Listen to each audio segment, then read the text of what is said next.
Hello friends, तैयारी aspirant में आप सभी का स्वागत है। आज आपके लिए लेकर आए हैं साइंस सीरीज़ का 7वां सेट, जिसमें बायोलॉजी के 40 प्रश्न करने को मिलेंगे आज। तो चलिए देर न करते हुए पहले प्रश्न की ओर बढ़ते हैं। पहला प्रश्न है, मानव शरीर में कौन सा अंग रक्त को शुद्ध करता है? तो रक्त को शुद्ध करने का कार्य करता है वृक्क। किडनी रक्त को शुद्ध करने का कार्य करता है। वृक्क रक्त से अपशिष्ट पदार्थों को छान कर मूत्र के रूप में बाहर निकाल देता है। डार्विन का प्राकृतिक चयन का सिद्धांत किस पुस्तक में प्रकाशित हुआ था? तो origin of species, option number 20 का सही हो जाएगा। 1859 में प्रकाशित हुआ था। इसमें सर्वाइवल ऑफ द फिटेस्ट सिद्धांत प्रमुख था। मानव शरीर की सबसे बड़ी ग्रंथि यकृत ग्रंथि। यकृत ग्रंथि से ही पित्त का निर्माण होता है और यह पित्ताशय में जाकर स्टोर होता है। इंसुलिन किस अंग से स्रावित होता है? तो इंसुलिन अग्नाशय के बीटा कोशिका से बनता है। मानव शरीर की सबसे छोटी अस्थि कौन सी है? तो मानव शरीर की सबसे छोटी हड्डी जो है वह स्टेपीज है, कान की हड्डी है। यह मध्य कान में पाई जाती है। इसका कार्य ध्वनि कंपन को संप्रेषित करना होता है। रक्त का कौन सा घटक रोग प्रतिरोधक क्षमता प्रदान करता है? तो WBC जो है यह रोग प्रतिरोधक क्षमता को प्रदान करता है। श्वेत रक्त कणिकाएं रोगाणुओं से लड़ती हैं, इन्हें रक्षा कोशिकाएं भी कहा जाता है। हृदय में कुल कितने वाल्व होते हैं? तो हृदय में कुल 4 वाल्व होते हैं। ऑप्शन नंबर 20 का सही हो जाएगा। एड्स रोग किसके कारण होता है? तो एड्स रोग वायरस के कारण होता है। Option number A, HIV virus के कारण होता है। यह रोग प्रतिरोधक प्रणाली को नष्ट कर देता है। आनुवंशिकता के जनक कौन माने जाते हैं? तो आनुवंशिकता के जनक माने जाते हैं ग्रेगर जॉन मेंडल।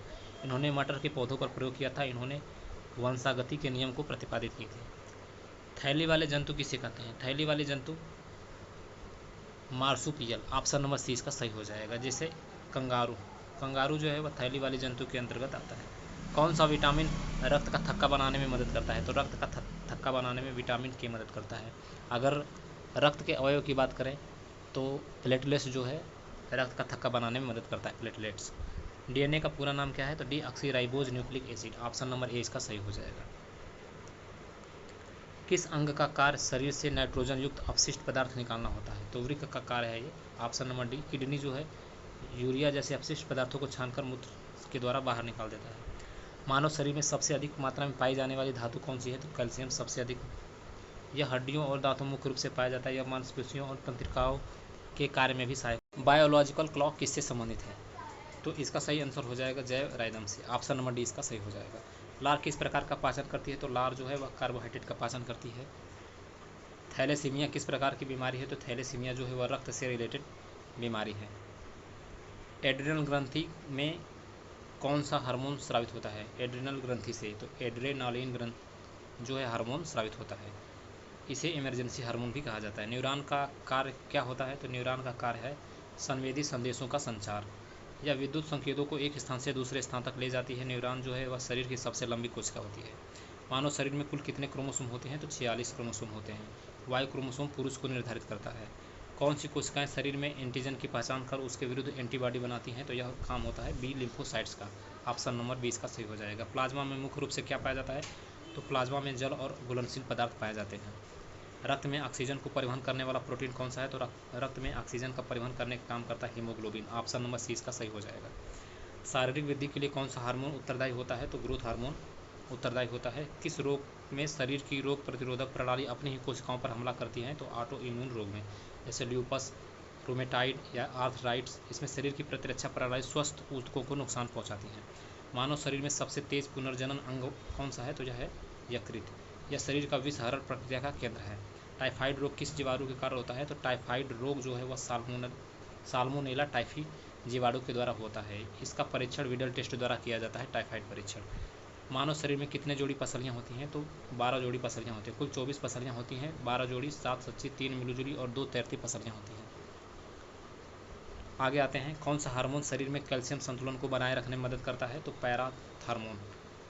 यह पैराथायराइड ग्रंथि से स्रावित होता है। यह रक्त में कैल्शियम का स्तर बढ़ाता है। RBC का औसत जीवन काल कितना होता है? तो 120 दिन होता है, ऑप्शन नंबर 30 का सही हो जाएगा। हाइपोथैलेमस का मुख्य कार्य क्या है? तो हार्मोन नियंत्रण और तापमान संतुलन। यह नींद, भूख और प्यास को भी नियंत्रित करने का काम करता है। दिमाग की सुरक्षा के लिए कौन सी झिल्लियाँ होती हैं? तो दिमाग की सुरक्षा के लिए होती है मेनिनजेंस। 3 परतें होती हैं, ड्यूरामेटर, एराकोनाइड या पियामेटर। मस्तिष्क का आवरण रोग होता है मेनिनजाइटिस। कौन सा रोग प्रोटोजोआ द्वारा फैलता है? तो प्रोटोजोआ द्वारा फैलने वाला रोग है मलेरिया, ऑप्शन नंबर 20 का सही हो जाएगा। यह मादा एनाफिलीज मच्छर से फैलता है। किस प्रकार के द्वारा डीएनए की दोहरी श्रृंखला बनती है? तो डीएनए की दोहरी श्रृंखला बनती है अनुकरण रेप्लिकेशन के द्वारा। इसमें एक डीएनए से 2 समान डीएनए बनते हैं। ध्वनि तरंगों को विद्युत संकेतों में कौन बदलता है? तो यह बदलता है हेयर सेल्स। हेयर सेल्स जो है यह कोक्लिया में पाया जाता है। यह ध्वनि कंपन को विद्युत संकेतों में बदलने का काम करता है। मनुष्य में कुल कितनी पाचन ग्रंथियाँ होती हैं? तो पाचन ग्रंथियों की संख्या होती है 6।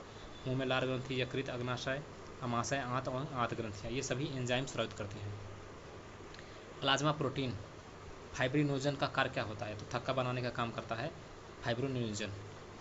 इसमें रक्तस्राव रुकता है। श्वसन प्रक्रिया में कौन सा एंजाइम ऑक्सीजन को कोशिका में प्रवेश कराता है? तो यह काम होता है साइटोक्रोम ऑक्सीडेज का। यह ऑक्सीजन की सहायता से एटीपी बनाता है। किस प्रकार के ऊतक हड्डियों को मांसपेशियों से जोड़ने का काम करते हैं? तो टेंडन संयोजी ऊतक का काम होता है। कौन सा अंग जन्म के बाद धीरे धीरे प्रायः लुप्त हो जाता है? तो थाइमस ग्लैंड।